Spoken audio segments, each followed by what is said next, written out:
Dahil tulog na yung aking Junakis, so ipapakita ko na sa inyo yung mga pinamili ko doon sa my Chinese store. At tinanggalan ko na pala siya ng plastic. The first one na binili ko is ito siya. Strainer na folding. Folding ba? Or folded? Ano ba ta? Basta pwede mo siyang ma-fold. Tapos hindi siya makakonsume ng space sa bahay. Kasi after mo siyang magamit, pwede mo lang siyang i-fold. So, ito siya, strainer. Tapos, ito naman yung kanyang itsura. Yung kulay niya is gray and white. O, diba?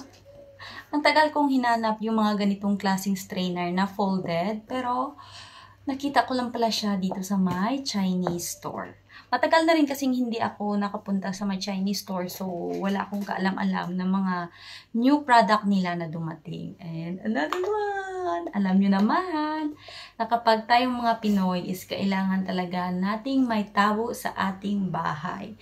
At isa rin ito sa mga hinahanap ko dito sa aming places. Yung folded na tabo. Folded din po siya. Kulay white and gray din. Oh, ganyan yung kanyang itsura kapag finold. Tapos, ganito naman siya kapag gagamitin mo. O, diba? Ang bongga para sa akin, napaka-bongga. Bongga. Kasi nga, ang tagal kong hinanap yung mga ganitong klase ba na mga gamit sa bahay. Then, another one, yung talagang dinayo ko doon sa my Chinese store is itong pump ng balloon. Kasi nga, gagamitin ko siya doon sa toys na binili ko sa Temu para kay Indayana. Wala kasi kaming pump dito ng balloon. Another one is ito. Itong tray. O, diba? Lahat is white. Kasi gusto ko white. Aesthetic yung dating. Ito naman binili ko para sa aking jusawa. Kasi yung mga gamit niya sa work, kahit saan niya na lang nilalagay. Sa panahon ngayon, bilang nanay dito sa row, or kahit sinong nanay pa, yung nagpapasaya na lang talaga is yung mga nabibili mong gamit sa family mo, especially sa anak mo at sa iyong asawa. Hintayin ko lang yung aking Junakis na magising. Play ko na sa kanya yung kanyang toys na ginpahabok ko na early pa. Nagising na yung aking anak at pinapakita ko na sa kanya yung kanyang toys. Dito ko nilagay sa aming bed. Ito siya. Tapos, si Indayan. Malaki pala yung size nito siya, hindi siya maliit. Ako pa yung nag-enjoy sa laruan ng anak ko. Yan ah. Ayan, then.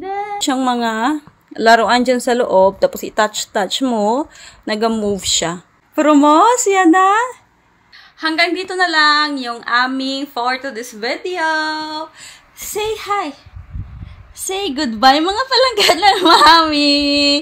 Thank you, mami, for the new toy. O, diba? Basi magising, bala ni siya. Kag magkalaula ang tubig diri sa amon nga bed. Bye po! Larividere po! See you sa next video ng aking mami. Don't forget po to like, share, and follow.